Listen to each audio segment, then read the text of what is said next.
Citoyennes, citoyens, bonjour et bienvenue dans ce nouveau dossier de l'espace. Une nouvelle année démarre et vous le savez déjà, on rentre dans du très lourd. 2024 s'annonce comme un tournant pour l'industrie spatiale, pour l'Europe, pour SpaceX, pour le vol habité, pour Blue Origin et bien d'autres.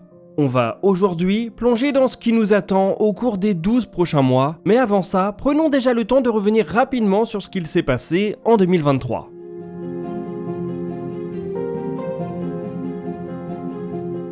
Pour la première fois, nous avons passé le seuil des 200 lancements en un an. Il y a eu en tout 223 tentatives de tir orbital l'année dernière et 211 réussites.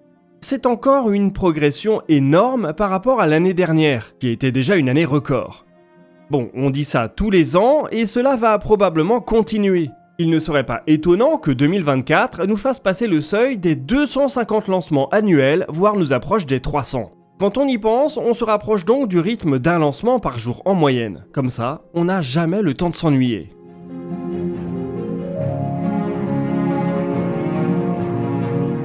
Encore une fois, l'excellent chiffre de l'année dernière est à mettre en grande partie au compte de SpaceX. La famille Falcon a réalisé presque la moitié du bilan avec 96 décollages. Si on y ajoute les 2 Starship, l'entreprise californienne est toute proche des 100 lancements annuels. Un objectif qu'elle s'était fixé voilà bien des années.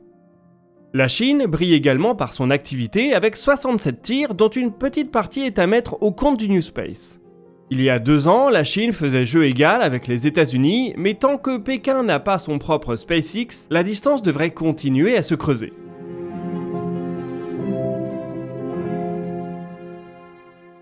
On passera rapidement sur l'Europe qui brille par son absence. Oui, en 2023, la Corée du Nord a autant tiré que toute l'Europe, avec beaucoup moins de succès cependant. Si on prend l'ensemble de la péninsule coréenne, on est même à 5 tirs contre 3 pour le vieux continent. La Russie, l'Inde et le Japon continuent tranquillement leur petit bonhomme de chemin, sans progression ou régression notable. Côté charge utile, on a eu le droit à de très belles missions avec les lancements de JUICE, Psyche et le retour d'Osiris-Rex. Les observatoires Euclide et Aditya L1 ont également démarré leur mission. Concernant le vol habité, 51 personnes sont allées dans l'espace. Il y en a eu très peu en vol suborbital avec la pause des activités de Virgin Galactic et Blue Origin. Le 25 mai, pendant quelques minutes, il y a eu 20 personnes dans l'espace, un record historique. 11 d'entre eux se trouvaient dans l'ISS, 3 dans la station spatiale chinoise et 6 dans un vaisseau Spaceship Two de Virgin Galactic. Si on en croit ce graphique produit par un amateur, la population spatiale croît lentement mais sûrement au fil des années.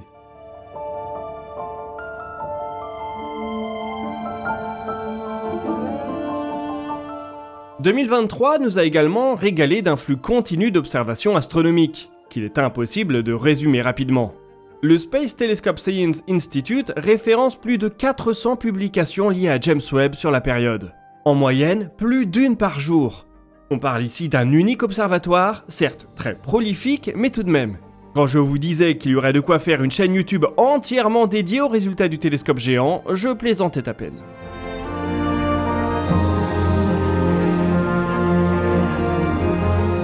On peut peut-être vous parler de quelques observations qui nous paraissent très subjectivement particulièrement importantes. J'y inclurai la première observation en ondes gravitationnelles de basse fréquence, la détection par James Webb de galaxies très anciennes et massives, et la chimie très favorable d'Encelade. Il y aurait 1000 autres choses à dire, mais déjà, il nous faut tourner le regard vers 2024.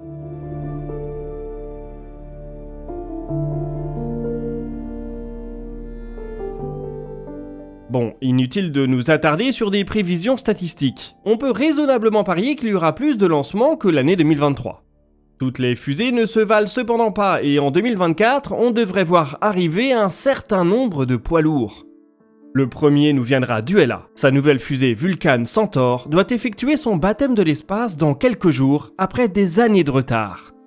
On devrait ensuite au cours de l'année voir arriver Ariane 6 et la New Glenn de Blue Origin. Les 3 fusées se sont toutes bien fait attendre et on espère qu'elles auront le droit à des débuts impeccables. La H3 japonaise de la JAXA devrait reprendre du service, le SLS nous offrira son second vol et on comptera certainement quelques micro-lanceurs supplémentaires dans le New Space mondial.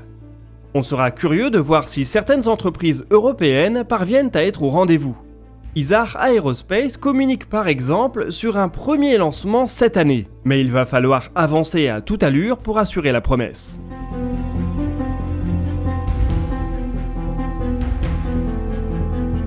Pour nous cependant, il y a de bonnes chances que 2024 soit l'année du Starship. On pense que SpaceX va nous dérouler un programme de test intense. On ne serait donc pas étonné de voir la fusée géante décoller à plusieurs reprises au cours des 12 prochains mois. On surveillera tout particulièrement les progrès réalisés à chaque vol. Pour avoir une chance de ne pas trop mettre Artemis en retard, SpaceX doit au moins démontrer qu'ils peuvent amener le Starship en orbite sans le détruire d'ici la fin de l'année.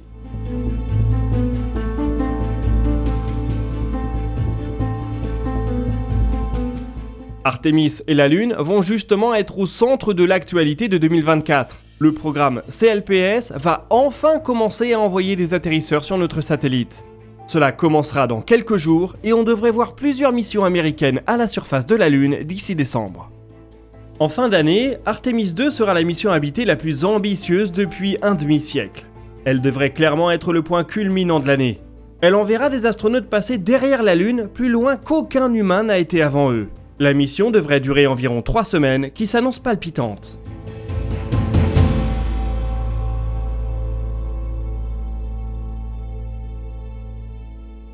Côté chinois, on ne compte pas rester les bras croisés à regarder ce qu'il se passe aux États-Unis. La CNSA, l'agence spatiale chinoise, va mener la mission Chang'e 6, son aventure lunaire la plus ambitieuse jusqu'ici. Il s'agit d'une mission de retour d'échantillons, mais cette fois, elle se déroulera sur la face cachée de la Lune, près du pôle Sud. Les Américains vont donc faire la démonstration qu'ils peuvent emmener des humains en orbite lunaire, pendant que les Chinois vont démontrer toute leur maîtrise d'un aller-retour robotique vers notre satellite. Cela présage d'une course à la Lune qui ne va aller qu'en s'intensifiant tout au long de la décennie. Plus près de nous, on devrait également voir la Dream Chaser de Sierra Space entrer en action. Cette petite navette cargo va commencer par faire des missions de ravitaillement de l'ISS. Elle pourrait ensuite évoluer vers une version habitée pour desservir les futures stations privées américaines. L'Inde devrait se tailler une belle place dans les actualités sur le vol habité, avec les essais de son vaisseau Gaganyaan. Plusieurs tests sont prévus avant un premier vol avec équipage. Bon, il y a fort à parier que ce dernier aura lieu en 2025, mais pour une fois, on sera peut-être un peu chanceux sur le planning. On suivra également la mission Polaris Dawn, qui donnera lieu à la première sortie extravéhiculaire privée. Ce sera l'occasion d'apercevoir la combinaison d'EVA de SpaceX et de voir comment la Crew Dragon se débrouille avec une écoutille de sortie spatiale. En orbite terrestre, on s'attend évidemment à voir les méga-constellations grossir. Starlink et OneWeb vont devoir commencer à faire de la place à Kuiper, dont les premiers satellites de test fonctionnent bien. Les lancements de la constellation d'Amazon devraient démarrer mi-2024 et le service devrait devenir accessible dans certaines parties du globe en fin d'année. Plusieurs milliers de satellites devraient décoller l'année prochaine et le sujet des débris orbitaux et de la gestion des collisions risque de se montrer plus chaud que jamais. On croise les doigts pour que tout incident majeur soit évité.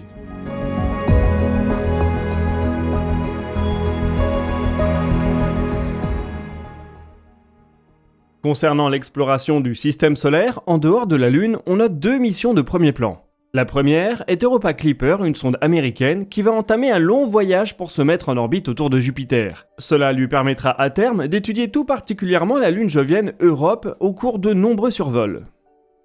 L'ESA lancera pour sa part à l'aide d'une Falcon 9 la mission Hera. Elle va se diriger vers le couple d'astéroïdes Didymos-Dimorphos pour évaluer le résultat de l'impact de la sonde DART. C'est donc grâce à elle qu'on pourra connaître assez précisément le potentiel des impacteurs pour protéger la Terre des astéroïdes les plus dangereux. À plus petite échelle, on note également la mission Escapade qui décollera à destination de Mars avec la toute première New Glenn. Il s'agit de 2 petits vaisseaux adaptés de la plateforme Photon de Rocket Lab. Ils se mettront en orbite autour de la planète rouge pour étudier sa faible magnétosphère et les interactions qu'elle a avec le vent solaire. Comme d'habitude, on ne peut pas vraiment vous dire à l'avance ce qui nous attend côté observation du cosmos. Il faudra attendre les publications au gré de l'année. On peut tout de même parier que les galaxies anciennes observées par James Webb vont continuer à faire parler d'elles, et que le télescope géant va nous régaler avec quelques analyses d'atmosphère d'exoplanètes. En ondes gravitationnelles, LIGO, Virgo et Kagra vont finir la première partie de leur run O4 le 16 janvier. Cela donnera peut-être lieu à des communications. Le petit télescope, Tollyman, pourrait également être lancé cette année. Il sera dédié à l'étude d'exoplanètes autour de Proxima du Centaure et de certaines étoiles très proches de nous. Pour le reste, pas d'autre solution que de regarder des NDE toutes les semaines. Je suis certain qu'on oublie plein de choses. C'est presque impossible d'être exhaustif avec un domaine qui évolue aussi vite. N'hésitez donc pas à partager en commentaire les autres échéances que vous attendez avec impatience cette année.